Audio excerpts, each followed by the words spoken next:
Bonjour tout le monde, j'espère que vous allez bien. Aujourd'hui, on va faire le premier cours de la neurophysiologie pour la deuxième année, intitulé les récepteurs sensoriels.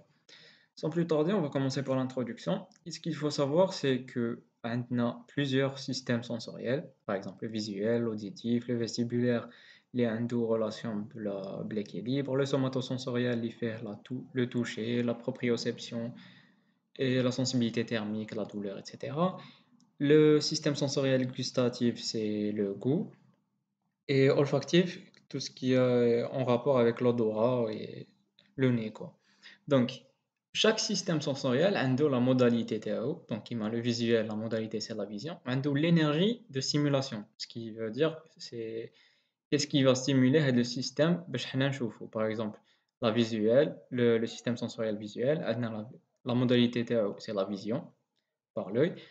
L'énergie de stimulation, c'est la lumière, c'est les photons de la lumière, les stimulent des récepteurs. Les récepteurs, on les appelle les photorécepteurs. Ils sont constitués par des types cellulaires, fait les récepteurs, qui m'a les bâtonnets et les cônes. On va les voir en détail dans le cours de la vision, Inch'Allah. Le deuxième système sensoriel, c'est le système auditif. On a la modalité, c'est l'audition. L'énergie de stimulation, ça sera le son. Les récepteurs, c'est des mécanorécepteurs parce que le son, c'est des ondes vibratoires qui seront traduites euh, au niveau du système sensoriel auditif des sons. Donc les récepteurs, c'est des mécanorécepteurs et c'est des cellules ciliées qui sont dans la cochlée تاعنا في l'oreille interne. Kif, on aura un cours, Inch'Allah, à l'audition, on va les voir plus en détail. Le système vestibulaire, c'est un autre système qui est dans l'oreille, mais هنا, il est en relation avec l'équilibre. Donc, l'énergie de stimulation, ça sera la gravité, il y a déjà dit bien. Les récepteurs, c'est des mécanorécepteurs et c'est des cellules ciliées, mais ماشي جايين داخل l'oreille interne في la cochlée, جايين في le labyrinthe vestibulaire. Le cours de l'audition, normalement, on va parler du système vestibulaire et tout ce qui est équilibre. Ce qui nous intéresse بزاف اليوم, on va en parler بزاف, c'est les systèmes somatosensoriels les modalités de la sensibilité تاعو, ils sont plusieurs. On a le toucher, on a la proprioception. C'est quoi? C'est la capacité de localiser le membre تاعك ou le doigt تاعك sans avoir besoin à le voir. Par exemple, les tests de proprioception, اللي راح تقراوها إن شاء الله في la neurologie في la troisième année تاعكم, on demande au patient par exemple de fermer les yeux et on va faire une extension ou une flexion تاع le gros orteil فرجلو, et on va lui demander est-ce que راهو طالع لفوق, est-ce que راهو هابط لتحت, يدك est-ce que راهي مفتوحة, est-ce que راهي مغلوقة, etc. Il doit reconnaître هذيك العفسة sans avoir besoin باش يشوف صبعه وين راه. C'est ce qu'on appelle la proprioception. On a toujours la sensibilité thermique et la douleur, les démangeaisons, etc. هنا l'énergie de stimulation كل وحدة كيفاش. Par exemple, le toucher, c'est la pression. La proprioception, قلنا, c'est le déplacement تاع les membres dans l'espace. La sensibilité thermique, c'est la température, c'est des trucs chimiques, c'est des trucs mécaniques, t'as la démangeaison qui met les vibrations, etc. Donc, on comprend ben, les classes de récepteurs qui sont différentes. La pression, c'est des mécanorécepteurs parce que l'énergie, c'est mécanique. Le déplacement, c'est mécanique. La température, c'est des thermorécepteurs. Et tout ce qui est chimique, c'est des chémorécepteurs. Le type de cellules ténues, on a plusieurs. On a des mécanorécepteurs cutanés qui seront au niveau de la peau, des récepteurs musculaires et articulaires, tout ce qui est en rapport avec la proprioception. بها اللي حنعرفو ونراهم les membres تاعنا. Donc ils doivent être genre داخل le muscle تاعنا et au niveau des articulations. Pour ce qui est de la sensibilité thermique et la douleur, on a des récepteurs au chaud et au froid, on a des nocicepteurs. Nocicepteurs, c'est tout ce qui est en relation avec la douleur. Nocicepteurs, c'est la douleur. عندهم la capacité اللي يتميزوا بها les nocicepteurs, c'est le seuil de stimulation اللي يكون طالع. Par exemple, le seuil, c'est العتبة اللي كنا نقراوها في الليسي. Donc, comme le seuil تاعهم طالع, donc ils ont besoin d'une stimulation assez forte باش يتاكتيفاو باش يمدوا لنا des potentiels d'action. على بها, ils sont pas genre activés par des trucs هكا banal. لازم تكون عارفة vraiment qui va nuire au corps, qui va faire mal à la personne زعما عفسة تاع واحد يحط يدو في شمعة ولا عفسة تشكك etc.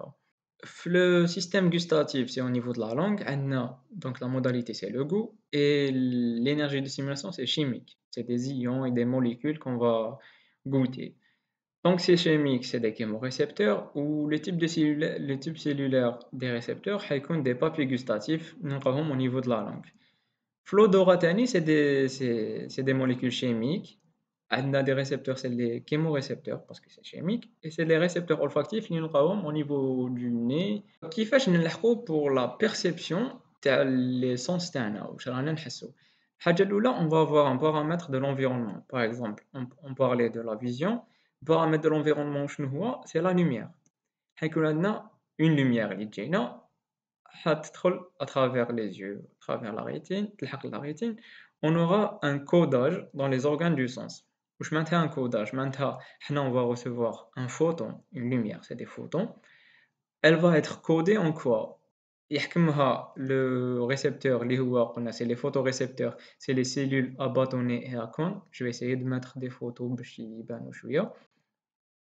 Hadouk, ils vont recevoir un photon, ils vont le coder en un message électrique. C'est un potentiel d'action ou l'anaïtolo potentiel récepteur. On va en parler la suite à le cours. L'activité de le récepteur, le potentiel du récepteur, il va être transmis. Donc, maintenant, par exemple, on va dire que le récepteur les photos. On va avoir une énergie incidente, l'environnement. C'est les photons, c'est la lumière. حيعطينا un potentiel récepteur, il active le récepteur. اللي هو في le cas تاع la vision تاعنا, c'est les cellules à bâtonnets, cellules à cônes. يعطونا un potentiel récepteur, donc رانا هنايا activité du récepteur. ومن بعد on aura une transmission de l'information. صرالنا un potentiel récepteur, on va transmettre vers les fibres nerveuses باينة sous forme de quoi? Sous forme de potentiel d'action. Donc, activité du récepteur, transmission de l'information, activité des fibres sensorielles. La fibre sensorielle هي اللي تكون لاصقة في الريسبتور وتروح تدينا le message تاعنا vers le système nerveux central. Très bien. Activité des fibres sensorielles, نروحو décodage de l'information. Le décodage des informations يكون au niveau du système nerveux central. واش معناتها au niveau du cerveau par exemple, on a des aires sensorielles primaires. Les aires sensorielles primaires, elle est responsable de quoi? Par exemple, on a pris l'exemple de la vision, on a les photons, le récepteur les cellules à bâtonnets, la fibre afférente, c'est le nerf optique, il le système nerveux central, le cortex le cerveau, il va directement l'aire primaire responsable de la vision, au niveau de l'occiput, genre l'aire occipitale. Donc, il y a les aires sensorielles primaires au niveau du système nerveux central, on aura l'interprétation subjective. J'ai reçu un photon, un message nerveux qui a été transmis au système nerveux central. Le système nerveux central, on aura le décodage. Donc, c'était un photon, il a été codé en message nerveux. Le message nerveux, il va être décodé en quoi? En une interprétation subjective, اللي هي حنا نشوفوها comme une lumière ou comme des couleurs, comme etc. واش نشوفوها une image. Donc on aura l'interprétation subjective تاع هاد l'image, on aura l'impression sensorielle, شفناها بلي c'est une image. En relation avec les autres systèmes sensoriels, plus l'expérience, on va reconnaître هذيك العفسة c'est quoi. Par exemple, tu vas voir une image تاع طوموبيل جاية من البعيد avec en relation avec les autres systèmes sensoriels, par exemple, système de l'audition, etc. حتسمع الصوت تاعها, تسمع الموتور, تسمع le klaxon, je sais pas quoi. حتعرف باللي en plus بالexpérience تاعك ملي كنت صغير وانت تشوف في les voitures, etc. حتعرف باللي c'est une voiture واللي جاية من جهتك, il faut faire attention, تبعد عليها, etc. Donc, كان عندنا des photons ou une lumière ou c'est ce qui a stimulé le récepteur, il a été codé, donc un photon ou un récepteur, le récepteur t'active, maintenant un potentiel récepteur, le potentiel récepteur il y a un potentiel d'action qui va être transmis vers quoi? Vers les aires sensorielles primaires. Là, il déroule le décodage, il va être interprété en image, parce qu'on a pris l'exemple de la vision, on va faire l'interprétation تاعنا. En relation avec les autres systèmes sensoriels, qui maintenant l'audition et l'expérience de vie de la personne addict, il va percevoir que c'est une image d'une voiture, là, est envers lui, ou là, etc. Tout organisme vivant est en interaction constante avec son environnement. Donc, là, on va interagir avec l'environnement. On a chauffeur, on a un on a etc. Ces interactions lui permettent de se déplacer ou de réagir vis-à-vis des stimulations du monde extérieur. Donc, le monde extérieur, on va interagir avec lui. Mais aussi avec son propre monde intérieur. Maintenant, on a des récepteurs, maintenant, je regarde les données qui sont visuels, auditifs, vestibulaires, etc. On a même des récepteurs qui sont responsables de l'interaction avec notre propre monde intérieur. Par exemple, les constances du milieu intérieur qui m'a besoin de manger, la faim, la soif, etc. Donc, elle nécessite la prise permanente d'informations. Donc, on a قاعدين, mais en permanence, on a des récepteurs au niveau des viscères ou là, qui sont en train de prendre des informations. Oui, il faut, est-ce qu'on est en hypoglycémie, est-ce qu'on a faim, est-ce qu'on est en risque de se déshydrater, les choses, etc. Donc, elle nécessite la prise permanente d'informations et la circulation de messages entre les différentes cellules de l'organisme. Certaines cellules du système nerveux se sont différenciées en récepteurs sensoriels, capables de coder les messages, renseignant l'organisme sur les variations des paramètres physico-chimiques de l'environnement et de son propre milieu intérieur. Donc, on a quelques cellules du système nerveux qui se sont différenciées ou proprement des récepteurs, qui m'a de mal à donner tout ce qui est les photorécepteurs, les cellules ciliées, etc. C'est des cellules nerveuses qui se sont différenciées. Donc, elles seront capables de coder les messages renseignant l'organisme sur la variation des paramètres physico-chimiques de l'environnement ou de son propre milieu intérieur. Nous ne connaissons notre propre environnement, tout comme notre propre corps, qu'au travers de nos organes de sens. Non? Ces informations sous forme d'énergie physico-chimique, donc le stimulus tana, sont transmises au système nerveux central sous forme de signaux nerveux à travers le système afférent sensoriel. Le potentiel d'action. Les principaux systèmes sensoriels sont représentés par les systèmes visuels, auditifs, vestibulaires, olfactifs, donc les odeurs, gustatifs, le goût, et somatosensoriels, tout ce qui est vibration et euh, sensibilité à la douleur, à la chaleur, etc. Donc, c'est quoi un récepteur sensoriel? Le récepteur sensoriel est une structure nerveuse périphérique spécialisée et responsable de la traduction de l'énergie incidente. Donc, le stimulus elle va le traduire, donc quel que soit physique qui m'a les photons ou la chimique qui m'a au niveau du système gustatif. L'énergie physique ou chimique, elle va être traduite en quoi? En un signal électrique, potentiel d'action qui peut être transmis au système nerveux central à travers les fibres affurantes. Donc, la classification des récepteurs sensoriels.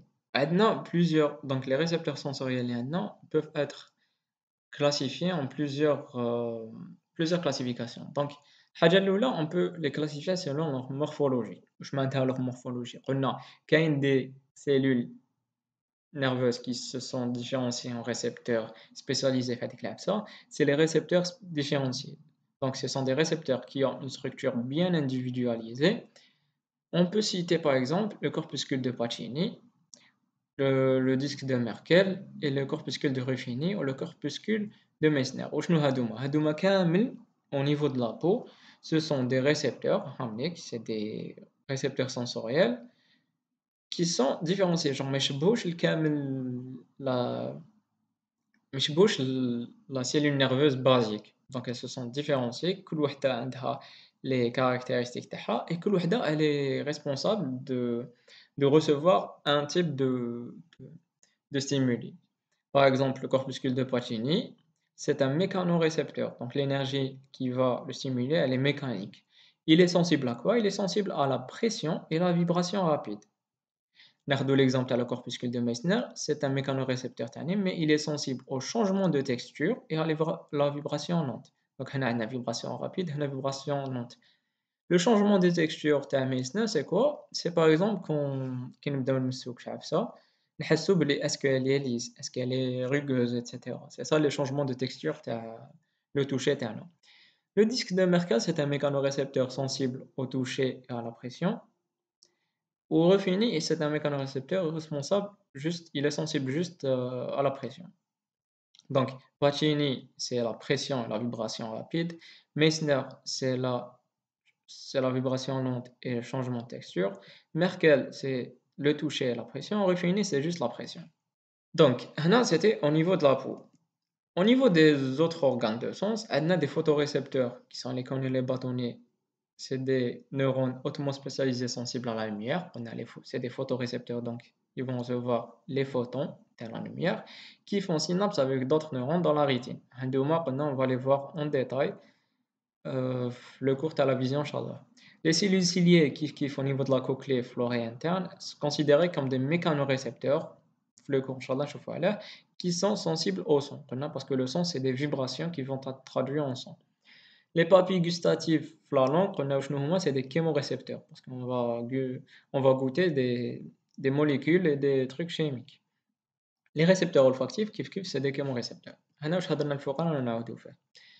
Donc, هادوما اللي هضرنا عليهم c'est le premier type. Donc, première classification selon la morphologie, on a les récepteurs différenciés اللي هضرنا عليهم كامل في les organes ou في la peau, وعندنا récepteurs peu ou pas différenciés كامل.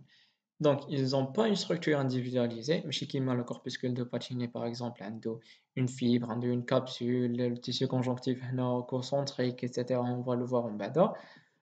هادوما ils sont pas différenciés. Donc, n'ont pas de structure individualisée et elles sont représentées par les terminaisons nerveuses libres.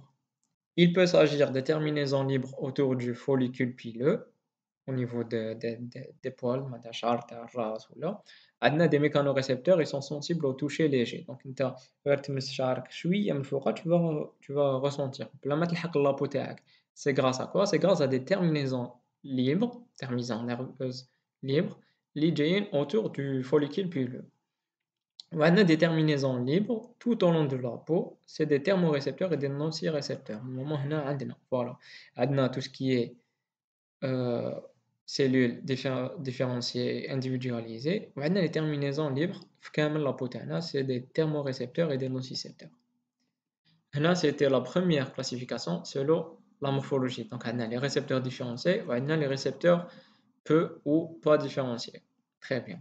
La deuxième classification, ça sera selon la localisation de le récepteur TANA. Donc, on a les extérocepteurs. Extéro, ça vient d'extérieur. Donc, c'est des récepteurs sensoriels superficiels situés dans la peau qui répondent à la douleur, à la température et au toucher et à la pression. C'est-à-dire les stimuli qui proviennent de l'extérieur du corps. Qui m'a le corpuscule de Pacini, c'est un extérocepteur parce qu'il est au niveau de la peau et l'énergie qui va le stimuler vient de l'extérieur. Les interocepteurs ou les viscérocepteurs, viscéraux c'est viscères, donc ils sont situés au niveau des viscères ou là les vaisseaux. Hadouma, ils vont répondre aux stimuli du milieu intérieur. Chez qui les extérocepteurs, les la stimulation de l'extérieur. Très bien. Les stimuli du milieu intérieur, ils peuvent être soit chimiques, qui met le pH. Par exemple, on va prendre l'exemple à l'estomac. Quel que soit qu'est-ce qu'on va manger, que ce soit haja acide, par exemple une orange ou la afsa, un citron ou là c'est acide. Mais elle ne doit pas changer l'acidité de l'estomac. Sinon, on aura des problèmes même بعدا. Si on mange haja basique, le pH de l'estomac هيطلع plutôt. Donc, ما يوليش acide كيما كان. Donc, on a besoin de récepteurs au niveau de l'estomac باش يعرفوا le pH, les changements qui vont percevoir le changement de le pH ويريغليوه باش تقعد toujours l'estomac acide وماشي acide بزاف باش ما تمرضش. Ou bien thermique parce qu'on a besoin de maintenir par exemple la température interne de le corps elle doit être 37 degrés. Donc quels que soient les changements à la météo ou la ou la saison, on doit avoir des récepteurs qui vont percevoir les changements à la température et faire des régulations باش le corps يقعد stable. C'est ce qu'on appelle la thermorégulation. L'autre type de récepteur, c'est le propriocepteur, qui va permettre, au niveau des muscles et des tendons, des articulations, il va permettre de percevoir la localisation ou la position d'un homme et les mouvements du corps. Par exemple, le fuseau neuromusculaire, nous allons voir plus en détail à la fin de le cours, Inch'Allah. Ça, c'était la deuxième classification. Donc, on a les classifications des récepteurs, on a soit selon la morphologie différenciée ou peu ou pas différenciée, soit selon la localisation. Extérocepteur, les stimuli proviennent de l'extérieur. Interocepteur, de l'intérieur, qui met le pH, la mécanique et les thermorégulations. Propriocepteur, on a au niveau du muscle tendon et des articulations qui vont permettre de percevoir le mouvement et la position des membres terrestres. La troisième classification, c'est selon la nature du stimuli. كما كنا نهضروا الفوق كامل قلنا باللي على حساب l'énergie de stimulation, la lumière, des photons. Donc, les récepteurs, c'est des photorécepteurs. Le son, c'est des vibrations mécaniques, donc mécanorécepteurs, etc. C'est la même chose. Donc, la classification, selon le stimulus thermal. Donc, les mécanorécepteurs sont sensibles à des stimulations mécaniques telles que le toucher, la pression, les vibrations et l'étirement. Par exemple, le corpuscule de Pacini, qu'on a un chauffeur mobile. Thermorégulation, thermo, ça vient de température. Donc, elles sont sensibles aux variations de la température, du chaud et froid. Les chémorécepteurs, donc c'est chimique, substance chimique. Nocicepteurs, on a, c'est les stimulations nociceptives, donc tout ce qui est douleur, etc. Et les photorécepteurs, on a la lumière. Donc, ils connaissent au niveau de la rétine. Quatrième classification, c'est selon le seuil de stimulation. Et d'ailleurs, on parlait des nocicepteurs, comme le chimisme, c'est le seuil de stimulation تاعهم ولا العتبة اللي كنا نهضروا عليها يكون طالع. C'est vraiment ça. Genre, selon le seuil de stimulation, on a deux types de cellules. On a soit des récepteurs à bas seuil, donc qui ont quelques mécanorécepteurs, ont un seuil bas et sont capables de répondre au moindre contact. Qui m'a donné les terminaisons nerveuses. À peine tu vas toucher les cheveux au niveau des follicules, vont être stimulés. Maintenant, le seuil il est bas. Donc, certains mécanorécepteurs ont un seuil bas et sont capables de répondre au moindre contact avec la peau ou un mouvement à peine perceptible d'une articulation. Par exemple, le corpuscule de Pacini, c'est un récepteur à bas seuil. Quand il a là les récepteurs à haut seuil, c'est comme d'autres mécanorécepteurs, ont un seuil élevé et nécessitent une très forte stimulation pour répondre, qui m'a les nocicepteurs les donner à l'air. Donc, on va voir les mécanismes de la réception et de la transduction. الحاجة الأولى عندنا le récepteur تاعنا. Le récepteur تاعنا قلنا نعاودو نولو للشيما الفوقاني. Donc قلنا عندنا une stimulation وعندنا le récepteur, la fibre afférente اللي تدي l'air sensitif تاعنا. Les aires primaires اللي هضرنا عليهم au niveau du système nerveux central. Très bien. Donc, on a une stimulation, le milieu externe, qui m'a l'exemple à la vision, on a les photons, ils vont donner un potentiel récepteur. C'est une modification du potentiel de membrane du récepteur, induisant le plus souvent une dépolarisation de la zone réceptrice suite à un stimulus. Donc, l'énergie incidente physique ou chimique. Cette dépolarisation est appelée potentiel récepteur. Elle est due à l'ouverture des canaux ioniques de la membrane du récepteur, le plus souvent les ions positifs, donc les cations. Donc, le potentiel récepteur, c'est Hadoum. 1, 2, 3. Hadoum, c'est des potentiels récepteurs. Qu'est-ce qui différencie le 3, par exemple, du 5 ou du 4? C'est la valeur théo. Donc, le potentiel récepteur, les stimuli sensoriels entraînent la production de potentiels gradués, appelés potentiel récepteur ou générateur. Si le potentiel récepteur atteint une valeur seuil, atteint une valeur seuil de la dépolarisation, il génère des potentiels d'action dans le neurone sensoriel. Maintenant, le récepteur تاعنا عندنا حاجة qui va le stimuler. Elle va donner, peu importe la stimulation, elle va donner un potentiel récepteur. Le récepteur, il va se dépolariser, peu importe la valeur de la stimulation. Donc, au niveau du récepteur, كاينة une réponse. Très bien. La réponse, elle va être graduée. Je m'entends graduée. Maintenant, قد ما زدنا l'intensité تاع le stimulus تاعنا, قد ما زاد le potentiel récepteur تاعنا. Par exemple, لو كنديرو stimulation خفيفة, le potentiel récepteur يحبس هنا. Stimulation encore خفيفة أكتر, يطلع غير شوية لهنايا. Mais, qu'est-ce qui différencie قلنا numéro 3 du numéro 4? C'est le seuil. Donc, إذا le potentiel récepteur stimulus تاعنا كان assez fort pour donner un potentiel récepteur اللي يلحق le seuil, qu'est-ce qu'il va générer? Le seuil, directement, on aura un potentiel d'action au niveau du récepteur. Le potentiel d'action, il va être transmis au niveau de la fibre afférente vers le système nerveux central. Donc, si le potentiel récepteur atteint une valeur seuil, le seuil par exemple le 3 ما لحقش à peine قريب يلحق السeuil عاود هبط. Mais le quatrième il était encore plus fort, donc لحق le seuil, il va pas donner un potentiel récepteur غير هنا ويعاود يهبط. Logiquement يحبس هنايا, mais non, une fois يلحق le seuil, il donne un potentiel d'action. C'est ce qu'on appelle la loi du tout ou rien le système nerveux. Donc, c'est soit il hack le seuil, il va donner un potentiel d'action qui va être transmis, soit mais il hack le seuil, il va donner un potentiel récepteur خفيف اللي يحبس هنايا. Donc, si le potentiel récepteur atteint une valeur seuil de dépolarisation, il génère des potentiels d'action, donc le numéro 5, dans le neuron sensoriel, où il va être transmis. Donc, le potentiel récepteur, l'effet du stimulus sur l'ouverture des canaux ioniques se fait de façon graduelle. Je maintiens graduel, maintenant on a un stimulus خفيف, moins de canaux qui vont être ouverts, le potentiel récepteur خفيف. Donc, le potentiel récepteur qui se produit dans les branches terminales se propage de façon électronique dans la direction proximale. Donc, Adna, le récepteur qui est au niveau périphérique, la stimulation, il va donner un potentiel récepteur. Le potentiel récepteur se propage, il va donner un potentiel d'action qui va se propager de façon proximale, en termes la périphérie vers le système nerveux central, vers le site où un potentiel d'action se produit en ouvrant des canaux Na+, voltage dépendant, à condition que l'amplitude du potentiel récepteur atteigne le seuil. Naoudo, on a une stimulation, l'extérieur ou là. Elle va donner un potentiel récepteur. Il faut vraiment faire la différence entre un potentiel récepteur et un potentiel d'action.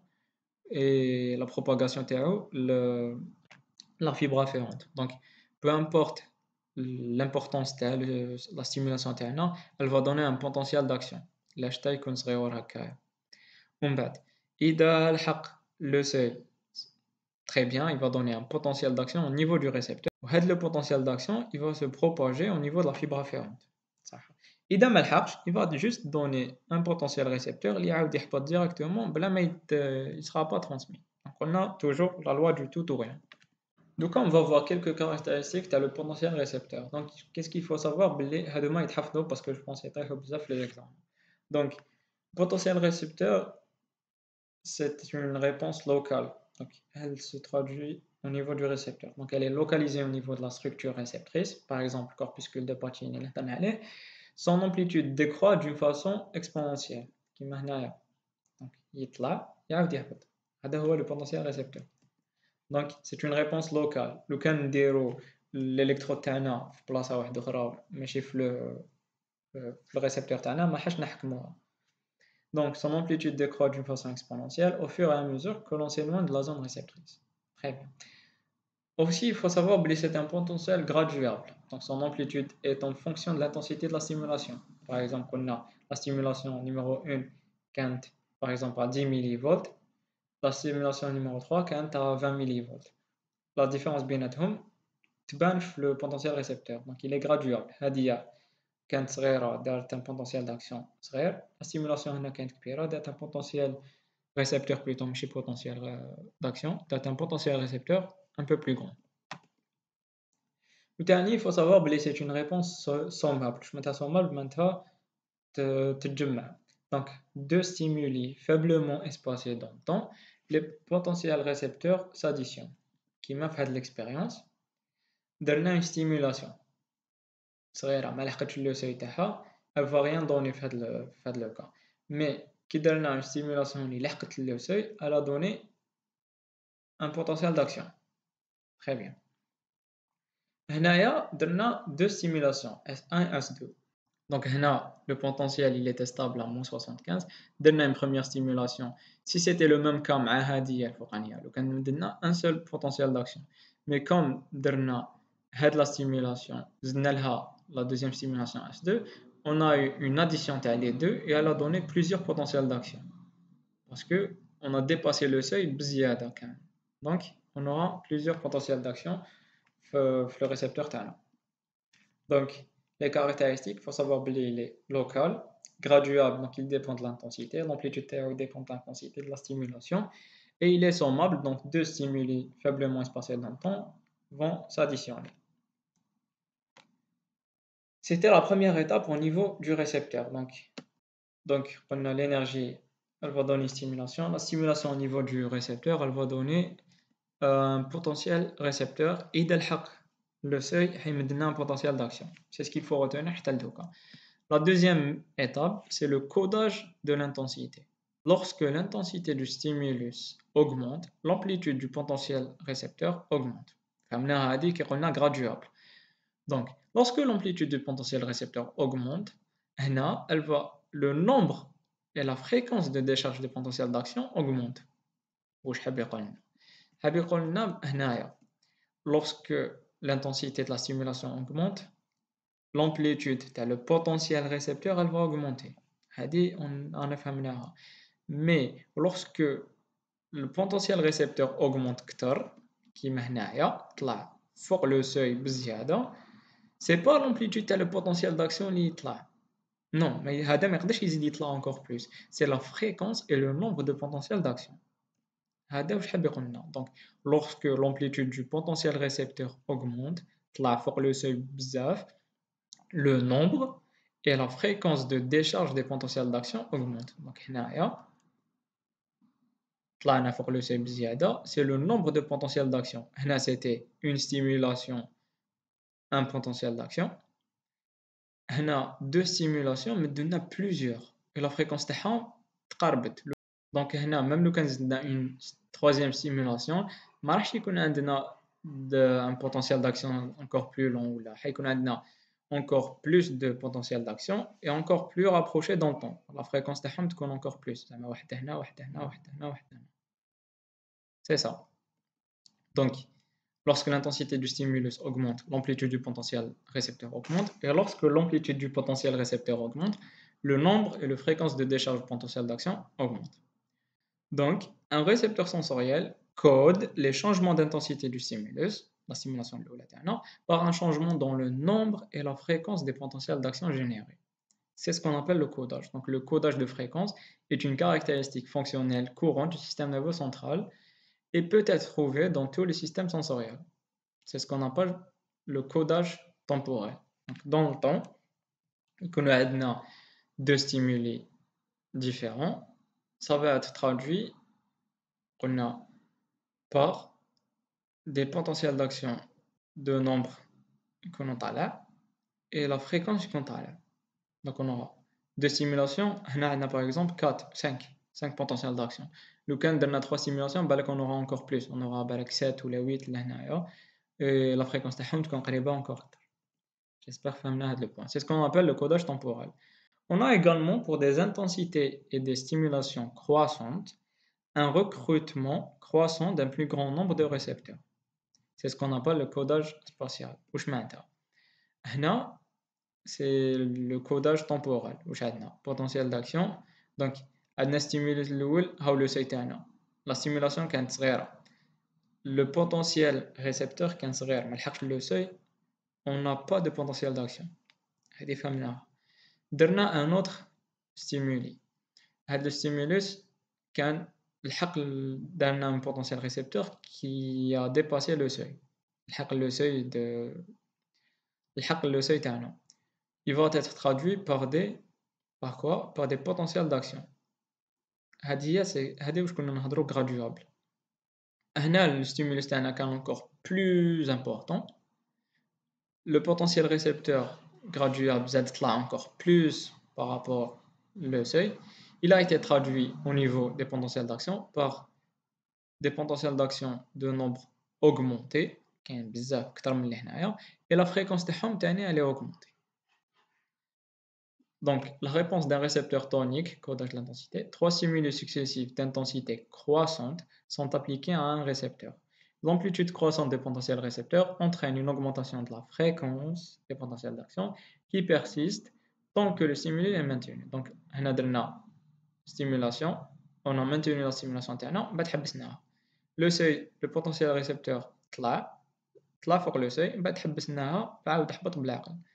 Les potentiels d'action, c'est les mêmes, l'amplitude elle est la même, mais qu'est-ce qui va changer? C'est le nombre de potentiels d'action et la fréquence اللي كاينة. هذا مكان. هذا c'est le codage temporel. Pour le codage spatial, on va dire بلي في هذا le bout de pôle اللي ديناه من هنايا كاين هاد les récepteurs كامل. إذا درنا une stimulation لهنايا, par exemple 10 millivolts, elle va entraîner la stimulation تاع كامل هادوما.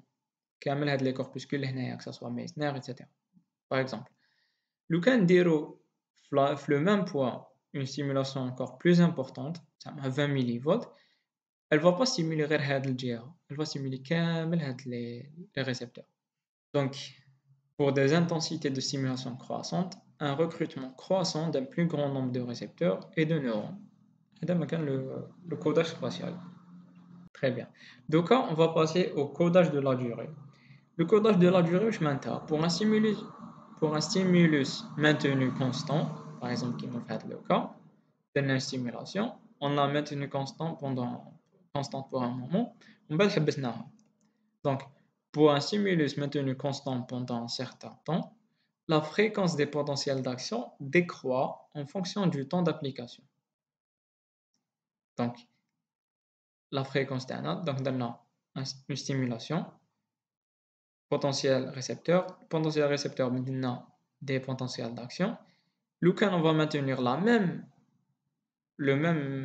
stimulation, les fréquences de potentiel d'action يهبطوا. Ça veut dire qu'il y a 3 potentiels d'action par 10 millisecondes. Au fur et à mesure مع الوقت هيهبطوا يولوا واحد في 10 millisecondes. Donc, la fréquence des potentiels d'action décroît en fonction du temps de l'application. La vitesse de cette adaptation dépend du type de récepteur.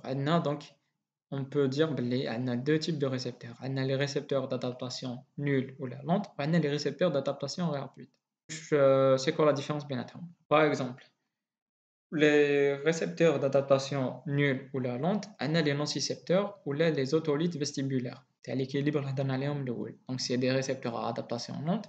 Ils renseignent sur la valeur absolue de l'intensité du stimulus et de sa durée, sur sa durée. Ce sont des récepteurs toniques ou statiques. نشوفوا شنو tonique شنو statique. واش حبينا نفهموا هنايا. هنا عندنا stimulation. هنا ما كانش عندنا stimulation. بعد هنا درنا la première stimulation. On a maintenu هذيك la stimulation تاعنا بعد حبسناها. Le potentiel de récepteur qui connaît à adaptation lente حيطلع عندنا potentiel de récepteur mais يعاود يهبط directement parce que le stimulus تاعنا مازالو maintenu donc يعاود يهبط lentement. Donc هنا قلنا il renseigne sur quoi? Sur la valeur absolue de l'intensité de le stimulus. معناتها لو كان الستيمولوس تاعنا زاد طلع أكثر لو كان هنايا يطلع أكثر ويهبط غير بالعقل. Donc il va donner la valeur absolue. تقول لي هذه c'est logique. C'est quoi la différence مع l'adaptation rapide? L'adaptation rapide qui met le corpuscule tactile, Pacini et compagnie, ou les récepteurs du follicule pileux. هنا ils traduisent ماشي la valeur absolue du stimulus, de l'intensité, mais ils traduisent les variations du stimulus en fonction du temps. Donc هنا il va traduire la valeur absolue de la stimulation تاعنا. هنا non, هنا il va traduire juste les variations du stimulus en fonction du temps. Donc ce sont des récepteurs phasiques ou la dynamique. Maintenant, on n'a pas eu de stimulation. On va donner une stimulation et on l'a maintenue. C'est la même chose que هنايا. Mais l'adaptation rapide, il va traduire la variation de la stimulation. Maintenant, il y a une variation de la stimulation. On aura un potentiel récepteur. يطلع ويحبط directement même si le truc تاعنا il est maintenu. ومن بعد كي نقراو le corpuscule de Pacini plus en détail حنفهمو علاش. On va prendre l'exemple تاعو et on va comprendre علاش يدير لنا une adaptation rapide وعلاش il parle de variation et ماشي de valeur. Donc قلنا ما كانش عندنا stimulation صرات la stimulation تاعنا درنا le on تاعنا et on l'a maintenu pendant un temps. هنا وين صرات il y a eu une variation. هذا il traduit la variation تاع هاد stimulation. Il va faire un potentiel récepteur. Donc il est maintenu pendant un certain temps même إذا تزيد تطول كتر. On n'aura pas de potentiel récepteur لهنا parce que il y a pas de variation, il est stable. On a eu une variation même si حطت هنا il traduit la variation. Il va répondre parce qu'on a une variation de la stimulation تاعنا. On aura ce qu'on appelle la réponse off تاع le potentiel récepteur. قلت لكم même إذا ما فهمتوش مليح في l'exemple تاع le corpuscule de Pacini حتفهموه très bien. Donc نعاودو نولو le codage de la durée. On a deux types de récepteurs, soit adaptation nulle ou lente qui vont traduire la valeur absolue. Il faut les على les mots clés. Valeur absolue معناتها هنا on n'a pas eu une valeur de simulation, il faut 0. درنا une simulation qui a une valeur معناتها il va répondre parce qu'il traduit la valeur. On aura une adaptation lente, un potentiel récepteur. هنا il traduit pas la valeur, même si هنا on a eu une valeur, on n'a pas de potentiel récepteur. Il traduit quoi? Il traduit la variation. Donc هنا ما كانتش وعاودت طلعت زعما 10 ملي فولت. On a une variation من 0 ل 10. عندنا un potentiel récepteur. ومن بعد قعدت elle est maintenue في 10 même si on a une valeur c'est 10 ملي فولت. Mais non ما يهضرش على الفالور هذا ما يهموش يهمو لي فارياسيون. ما il n'a pas varié هنايا مازالو stable ما كاش potentiel récepteur. هنا il a varié من 10 ملي فولت حبط on a une réponse. C'est ce qu'on appelle la réponse off. هذا ما كان. Donc pas de stimulus. On va donner une stimulation. هنا slowly adapting, donc adaptation lente. On a une réponse, on a des potentiels d'action. Donc هنا on parlait de potentiel récepteur, maintenant on va parler de potentiel d'action. هنا pas de stimulation, donner stimulus. Stimulus تاعنا عطانا une valeur. قلنا l'adaptation lente, il traduit la valeur. Donc il va donner un potentiel récepteur. Avec le potentiel récepteur, يلحق le seuil, il va donner des potentiels d'action. On a de fréquences baines, donc des potentiels d'action كاينين tant que le stimulus est maintenu. لو كان هنا par exemple حبط عاودوا ل 0 هنا on n'aura pas de potentiel d'action. Très bien. Mais هنايا في l'adaptation rapide قلنا il s'en fout de la valeur de la stimulation تاعنا mais il traduit les variations. Donc هنايا كان 0 ولا 10 ملي فولت كاين une variation عندنا des potentiels récepteurs et on aura des potentiels d'action لهنايا. Mais on bad, même si la simulation كاينة, mais elle est stable, elle n'est pas variée dans le temps, donc on n'aura pas de traduction. C'est comme si on n'a pas de potentiel récepteur, automatiquement on n'aura pas de potentiel d'action.